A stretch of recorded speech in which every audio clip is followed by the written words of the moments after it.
On today's episode of the Locked On Padres and Locked On Yankees podcast, this is a series preview against, well, the Padres and the Yankees. And we're going to be talking about plenty of things. You know, there's some pitching matchups, some star players. You know, you've got Cronenworth, you've got Volpian.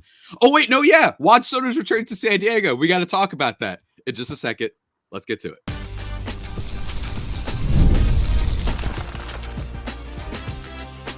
You are Locked On Padres, your daily San Diego Padres podcast. Part of the Locked On Podcast Network, your team every day. Greetings, ladies and gentlemen, and welcome to another edition of the Locked On Padres and Locked On Yankees podcasts, which is part of the Locked On Podcast Network, your team every day for Friday, May 24th. As always, I'm your host, at least one of the hosts. That's key. With sometimes, occasionally, but certainly not always the most, Javier Reyes. You can follow me on Twitter at Javipeno, Javiipeno. You might be familiar with my Just Baseball work. You can check out that website. It's very fantastic. But the hosts, plural, ladies and gentlemen, I'm being joined by, for what feels like the millionth time, Stacey Gotsulias of Locked On Yankees and her new co-host, Mr. Brian McKeon. Both of them here to preview this series between the Padres and Yankees. Obviously, that's what we're here for. And it's going to be a lot of fun. I imagine that this is, Memorial Day weekend series. It's just, excellent baseball. I'm very excited for this one, especially to talk about Juan Soto. And apparently the Yankees having the four horsemen in their starting rotation now all of a sudden. So we're going to be getting into all of that, guys. Today's episode is brought to you, though, by FanDuel. Make every moment more. Right now, new customers get $150 in bonus bets with any winning $5 bet. That's $150, win or lose. Go check it out. FanDuel.com/lockedon to learn more. Stacey, Brian, I'm just going to jump into it. Juan Soto is the storyline, obviously, for this series. It has to be. Coming back to San Diego, that's the other thing. Interleague play. It wasn't necessarily a guarantee that it would be in Petco that the Padres and Yankees would be playing. So it's going to be on the Padres home turf. So I don't know. Let's just talk firstly, like, what has it been like? I imagine pretty good having Juan Soto at New York. It's been amazing. Dream come true. Obviously I know about Juan Soto, but watching him day in and day out is so different than just watching him in an occasional playoff game or an occasional, series with the Nationals when he was with the Nats. And so watching him day in and day out, I fell in love with him before spring training ended. So I was really looking forward to the regular season. I've got a love for all great players and all great sports, obviously, but she's right. There is something to when a guy's on your own team and you watch him on a daily, the appreciation level just goes so high. And I know you understand this as well as anybody else. Every single at bat is a marvel, right? It's those 10 pitch at bats that just go by the wayside. No one even, it's funny when a regular player has a 10 pitch at bat, people talk about it for the next week. Oh, that great 10 pitch at bat that he had. Juan Soto, it feels like, does it in every game. So it becomes, it did it today again. Like it goes by the wayside. And people just don't even realize this guy, he's a marvel to watch. And we've said it a million times. I would pay him literally whatever he wants. Yeah, absolutely. And I imagine that's what's going to happen. And I think that, Stacey, you actually stumbled on something that it's different when you actually watch him play. One of the things that's fascinating, I think, for Padres fans is they knew he was good, obviously. Had a 400 on base last year. I think he was like 5th or 6th in MVP voting, something like that. He was excellent. But there was a bad vibe with the entire Padres team last year that I don't think a lot of people have too many Soto moments as Padres fans. Like I, as someone who lives on the East Coast and is a reformed Yankees fan, that like I've watched the Yankees play this year and it has been, as a Padres fan, very like, where was that with us? Like you played well, don't get me wrong. But like the energy, the vibe of like what it feels like to have this guy on this team, the way that having him on the team seemingly just made them the most entertaining they've been in, I'm going to say like at least 10 years that I can remember. It's not just him. There's plenty of characters on this team too, from Cabrera to, Marcus Stroman. There's been plenty, don't get me wrong, but there's a lot of personality on this team. It just never clicked with the Padres. And I think that there's a lot of reasons for that. I think it's because if you know that a team traded for you and signed literally everybody except you, I think you're like, oh, so I'm definitely getting traded? That's weird all of a sudden. You know what I mean? Like that just must be a weird feeling. So whatever it was, though, he just wasn't, he was a great player. He had a weird first month, but like kind of the antithesis of what happened with his first month with the Yankees, but just really weird with the Padres. It's not, unless you watched them last year, you didn't feel it.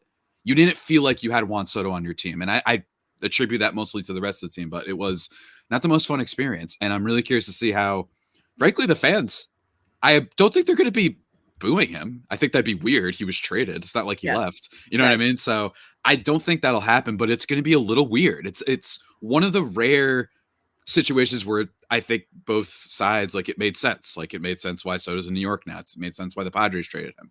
Like, there's so many different angles to this that I don't know how. It's going to be really conflicting this weekend. I'll tell you, it's not going to be fun to watch from it. Yeah, it's so odd because when you think of the players that the Padres had last year in that lineup, including Soto, they should have been so much better.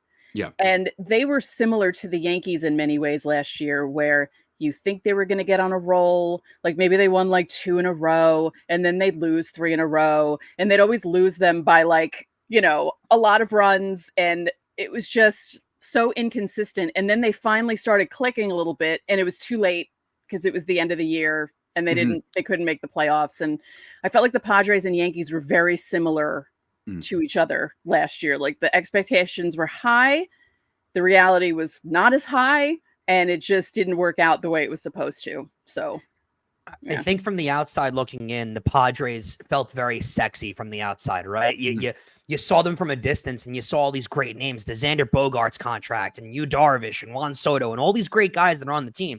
And then you look at their record and you go, wait, that's their actual record? And you don't realize. And then you kept waiting all year for the Padres to catch fire, and you kept waiting for them for it to start clicking, and it never did. And it clicked a little bit in late August, early September, but it was too little too late. It was just, you're right. The Juan Soto thing looked sexy on paper. When you wrote their lineup out, you were like, wow, this team's going to be hard to beat. And then all of a sudden, when it was actually on the field, the only thing other than how gorgeous the Padres uniforms look on Juan Soto, they didn't play as sexy as the uniforms looked. They never clicked with Juan Soto. The trade made sense. And I'll say this. I know Michael King was an up-and-coming sort of quasi-star for the Yankees. He really was pitching well for the Yankees towards the end. To me personally, and this might be a little bit of Juan Soto bias, it does feel like the Yankees stole him. Yeah, it just does, because, I mean, it doesn't feel like any package, barring, you know, something crazy like Dominguez and Judge or Cole or something that's unrealistic. It doesn't feel like any package would have been not worth it. Because Juan Soto, we've said it 1,000 times, and Yankee fans in our comments, our fans of the show, get at me for it, but it's true. Juan Soto is Mickey Mantle. He's Ted Williams. He's the modern day Ted Williams. And he is. If you look at his numbers, they're oddly comparable if you look at the eras. So I don't really think that any trade they would have given up, barring something unrealistic, was really not worth it for what Juan Soto gives you.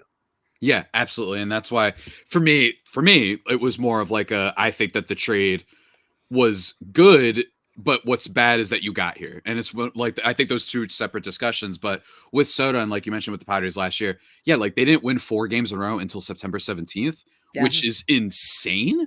Yeah. Like the A's won 7 in a row at one point, I think last year or whatever. And no one, like, it was unbelievable. And as I've talked about on my show, if you go by clutch rating, if you want to use that on Fangraphs, they had the 3rd worst since 1996. I charted because that's when I was born. I don't know. Maybe there's other years that even before that. And the 2 other teams that were worse than them in that had like 90 wins. So like they were unbelievably disappointing on a level that I don't think has been talked about enough still. I really don't. I don't think people realize how impressive it was that they blew it, that they were terrible. Well, especially because of the money that they spent, right? In that offseason, the amount that they invested into the team, the amount of prospects they traded away to improve their roster. And then you find out when the season ends that really what they were doing is they were going after it for 1 year. And everyone except for ownership knew that. Ownership was the only ones that knew the Padres were in it for 1 year. They were they were in it because they knew they had to trade Soto. They knew they were going to have to cut costs at some point. And they went up doing that. But it's so weird because you thought, with the amount of money the Padres had spent in the last couple of years, they're going to trade for Juan Soto and they're going to make him fall in love with this place and they're going to sign him to this mega deal because the Padres just print money.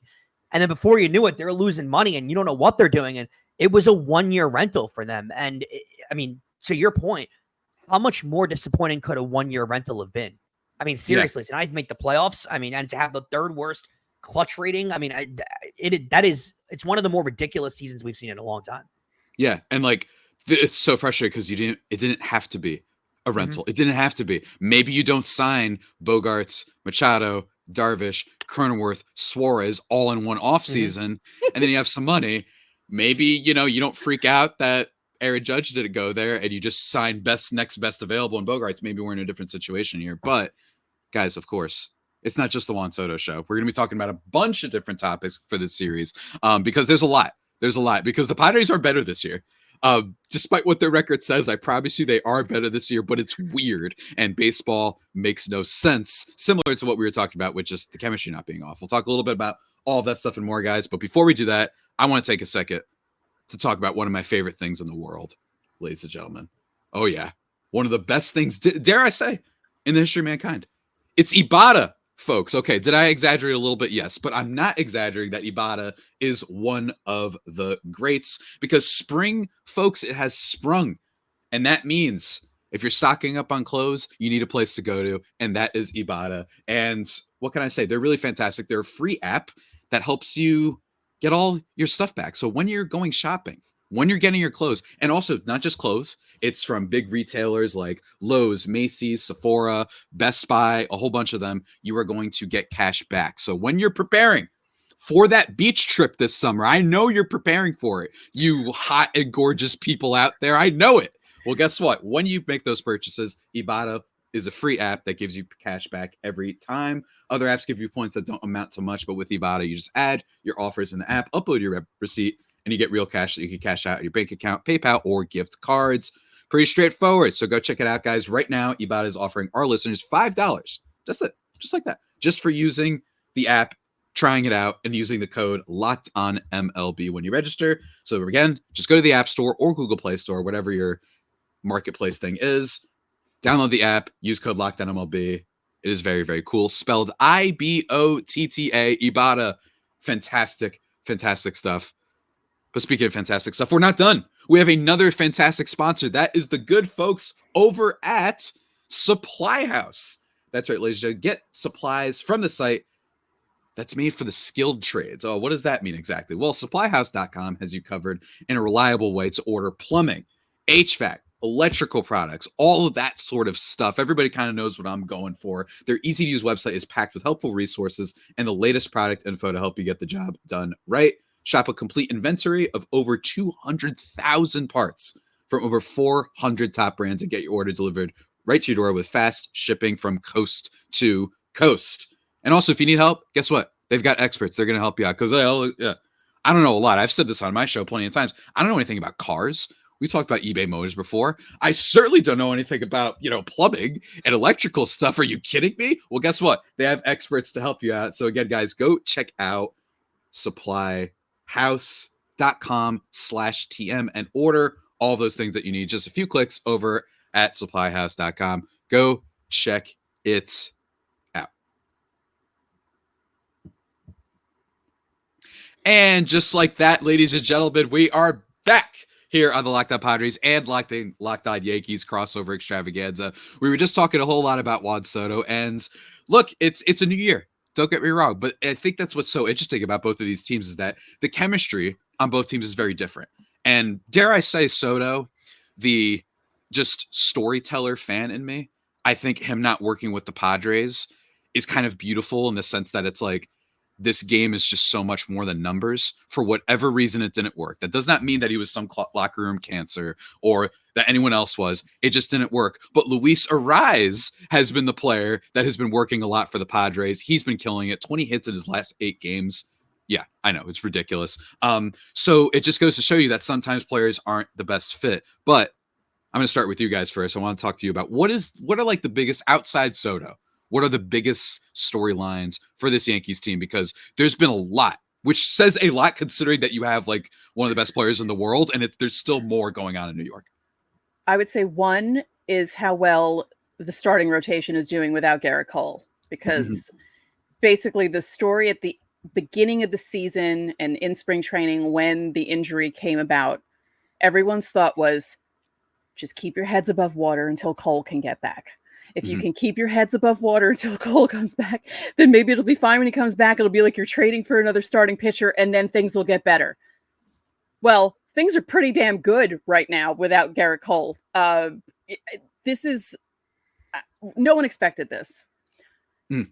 And if you say you did, you're a liar whose pants are on fire, because no one expected this at all. No one expected Luis Heel to be pitching to a 2.11 Yeah. ERA. Clark Schmidt pitching the way he's doing. He's the second best pitcher in the rotation.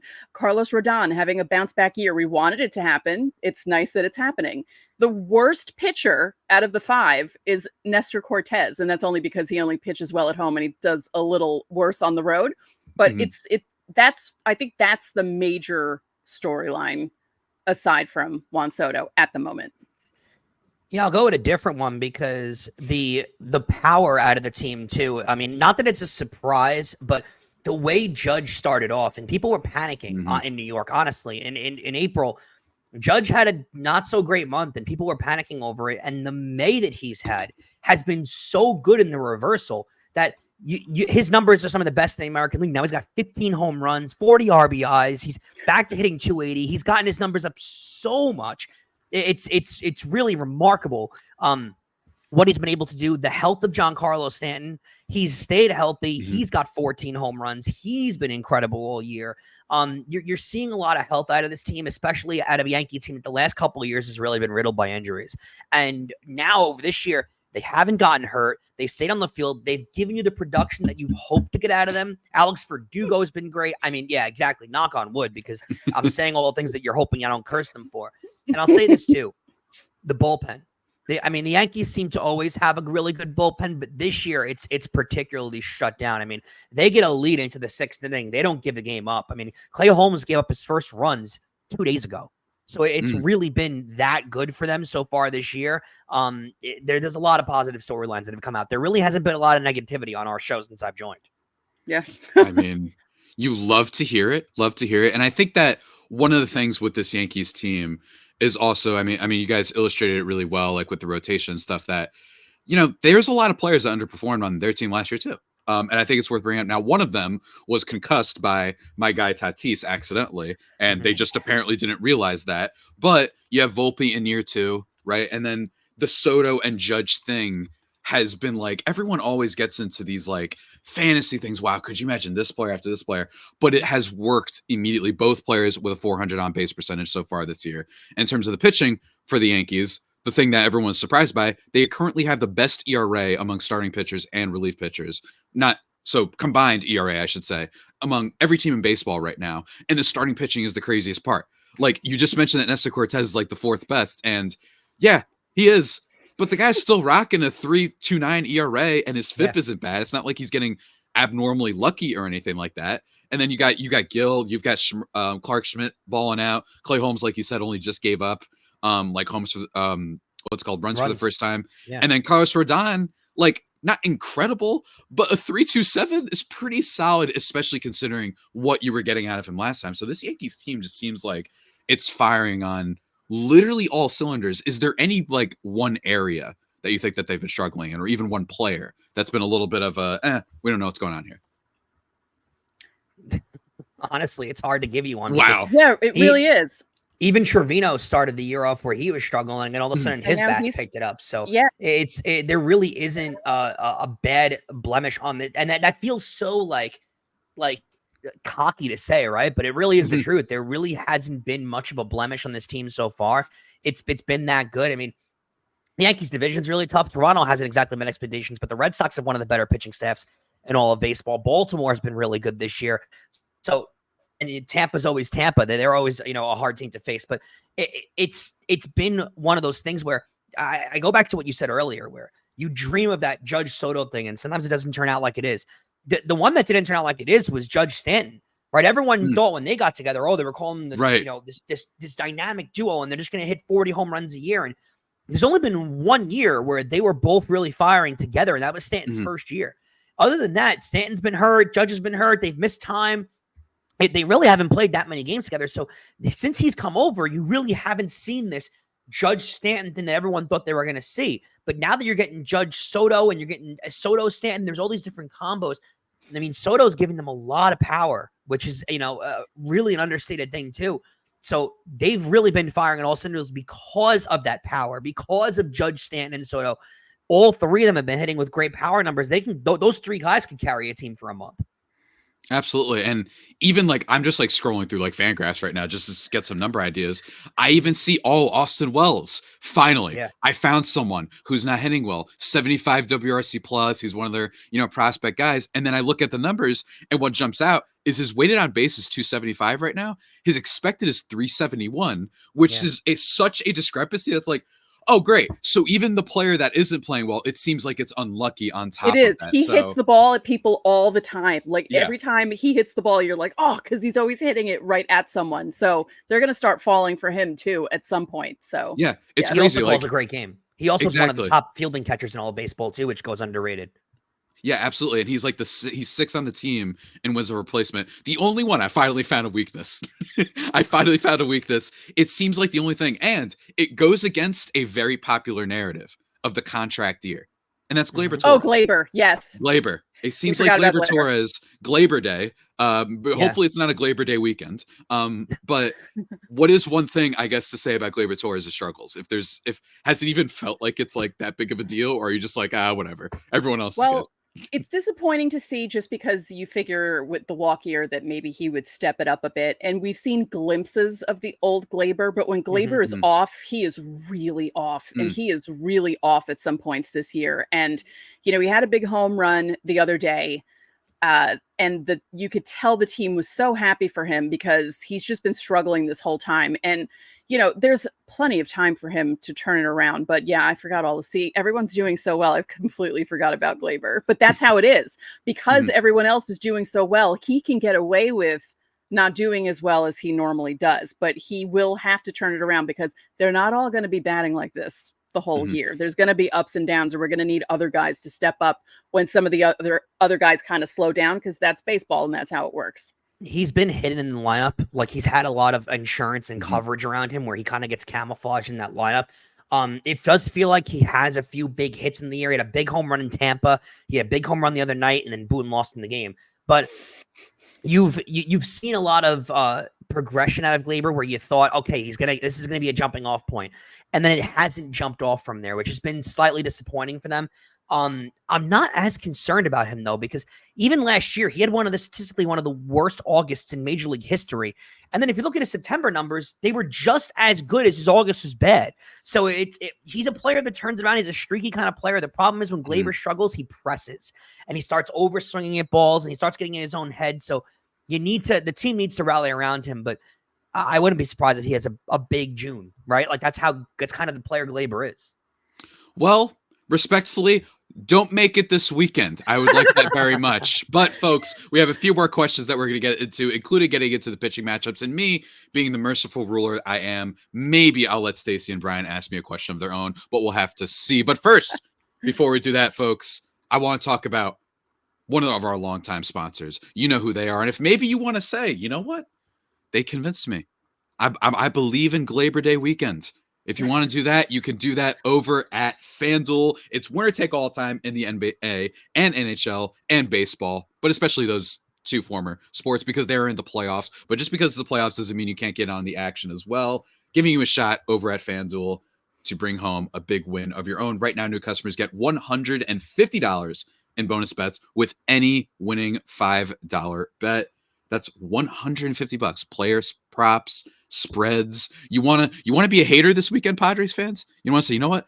Soto, we saw that you hit 2 home runs the other day. You're going to do what you did last year for us and disappoint. So, in fact, I'm going under on total bases. Guess what? You could do it. For the record, I don't recommend that. The guy's too good. But still, you can do it. Go check that out over at FanDuelGuys.com/lockedon and make every playoff shot, every at-bat, whatever it is, count. FanDuel, America's #1 sportsbook. And we're back, everybody, here on the Locked On Padres and Locked On Yankees crossover extravaganza. Stacey laughing in the background. I'm on fire with my ad reads today, I guess. Brian, Stacey, let's talk a little bit about pitching before I let you guys ask me a question. Actually, you know what? I guess do you have any question for me, I guess, for this series that you'd like for me to break down? Because frankly, I'm really enjoying not talking about this team sometimes. It's just really nice to like pretend that like the vibes are good at everything, but this Padres team has been super inconsistent despite so many, I think, good things going for them. Well, if you're looking at the pitching matchups though, yeah, heading into this with the way the Yankees have been performing so far, Friday night tonight, Carlos Rodon, Yu Darvish, like that's quite a matchup there. Stroman Cease on Saturday, and even Clark Schmidt Musgrove. Like this is going to be, I think this is going to be a good series. Might low-key be a really good, and here's the thing is that Joe Musgrove, very bad this year. Very bad. But unlike some other players on the team, last year, Joe Musgrove, and frankly, the last 3 years, he's had an ERA that hasn't been higher than 3.10, I believe. So he's been like super consistent. And then last year gets shut down with an injury. And then this year struggles out of the gate, isn't throwing as hard, then goes on the IL a little bit. And they say that he's fine. And his last start, he gave up 2, but they weren't earned. There's some errors by the Padres. But he's weird. So I don't know what version of just Joe Musgrove we're going to get just yet. I do think that his struggles are related to the injury, though, which is both a good sign in terms of just like, oh, good. Like, he's not falling off. The ability isn't gone. Right. It's just that he's hurt. But then the bad news is that he's hurt. So it's like a catch-22, I guess, in that regard. But that absolutely is going to be a really interesting one for sure. And then Friday, like you talked about, Yu Darvish versus Carlos Rodon. Yu Darvish has been unbelievable this year in a variety of ways. And basically, same thing with Musgrove, except even more so. His whole story is health. That's it. Every single year that he's been with the Padres, when you track every time he's had some lingering injury, that is when all of the bad times have come. 2021, first half, all-star. Has a back injury that he nurses the rest of the year. Really bad for the rest of the year. 2022, fully healthy. Didn't make the all-star team, I don't think, actually. I don't know how he didn't, but whatever. He didn't have any injuries, though. Great year. Last year, all sorts of injuries get shut down. Hey, 4.5 ERA last year. And then this year, started off a little bit slow, but ever since he's come off the IL, and by slow, by the way, I mean a low 4s, which is like you could do worse, right? And comes off the IL, he has not given up a run since coming off the IL, and that is across 4 starts. Hold on. Yes, 4 starts, including the last one, which was against the Braves, which he had 9 Ks. And he's just been on fire. So this is a great Friday night start. Part of me is wondering what's going to cave, I think, in this one. Carlos Rodon, FIP is a little bit high, and I've watched him a little bit this year. I fear, and this isn't a shot, I fear that the Rodon from San Francisco does not appear to be there, at least at the moments. Instead, you just have a quality pitcher, which has been fine because, again, they have the 4 horsemen in the rotation, apparently. So, is he due for a bad start? And then with Yu Darvish, is he due to give up runs? So I'm really curious to see how that plays out.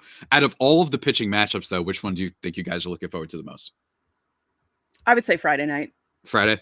I would say Rodon. Yeah, so am I. So am I. I think it's underrated, actually, how good Rodon's been, because if you've watched individual starts, he's had a lot of really, really good gem starts. He just has too many of like the 4-run start here and there and the other 4-run start, and then those pile up and get the ERA a little higher. But his overall start after start after start has been really, really, really good. I've loved what I've seen out of Rodon this year, especially from what they gave him. I'd agree with you. He's not quite the ace he was in San Francisco, but he's shown quality. He's shown signs of that this year. I'm really hoping I get back. I have one question for you, though. Not necessarily team related. You said you're a New Yorker, but you're a Padres fan. Yeah. Have you been to Petco Park?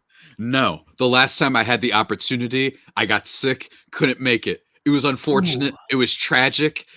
This jacket, though, is from Petco Park. Shouts to a family friend of mine who got this baby for Christmas. So that's why I'm wearing that. But yeah, I have to go to a game soon. I am planning to at some point, I think in August. So all you listeners out there, don't put the APB out just yet for me, I guess. But look forward to August. That's probably when I'm going to try and make it. But yeah, like back on the series with Rodon, I think that one thing about him as well was he just fits my theory that like he was so bad last year that I don't believe it. You know what I mean?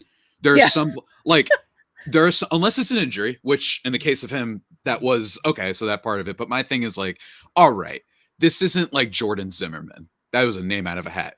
For those who don't remember, Nationals pitcher who was throwing like some no-hitters, came to Detroit, was a wreck basically immediately. And I'm not talking like disappointing. No, like a wreck. But outside that, I just don't see a guy turning a 6.8 ERA and being like, yeah, this is just who he is now. And I think that's, if anyone who believes and bought into that, that's really helped out, because this year he's been such a plus for them. And he doesn't even need to be great immediately, because like we said, the Yankees pitching has been so dominant. And same goes for the bullpen.